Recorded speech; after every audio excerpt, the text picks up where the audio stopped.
জুলাই গণ অভ্যুত্থানে যে অনিশ্চয়তার মুহূর্ত তৈরি হয়েছিল, সেই সময় দেশের স্থিতিশীলতা রক্ষায় সবচেয়ে বড় আস্থা ছিল সেনাবাহিনীর প্রতি।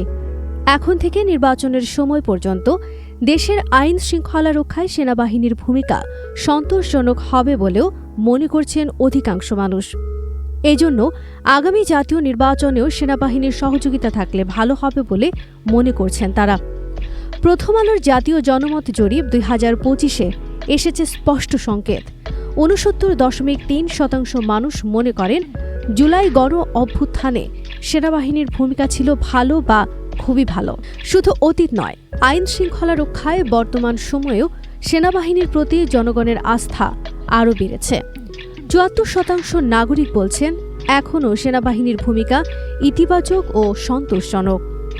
আর আসন্ন নির্বাচন, জনগণের 85.1% বিশ্বাস করেন নির্বাচন পর্যন্ত দেশের আইন শৃঙ্খলা বজায় রাখতে সবচেয়ে কার্যকর ভূমিকা পালন করবে সেনাবাহিনী। খুব গুরুত্বপূর্ণ যেটা যে আগামী নির্বাচনে সেনাবাহিনী ভূমিকা রাখলে, সহযোগিতা করলে এটা নির্বাচনের উপর কেমন প্রভাব পড়বে।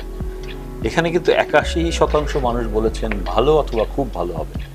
তার মানে আমরা বলতে পারি যে সেনাবাহিনীকে আগামী নির্বাচনে খুব সক্রিয় ভূমিকায় চায় বেশি মানুষ।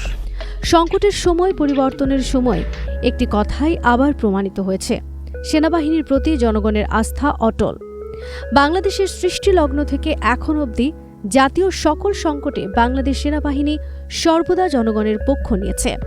দেশের জন্য, দেশের মানুষের জন্য সকল অপশক্তির বিরুদ্ধে অবস্থান নিয়ে আসছে বাংলাদেশ সেনাবাহিনী। সেনাবাহিনীর প্রতি জনগণের এই আস্থা এখনকার নয়, বাংলাদেশ জন্মের সময় থেকেই। বাংলাদেশ সেনাবাহিনী, আস্থা, সাহস, দায়িত্ব ও জনগণের বিশ্বাস।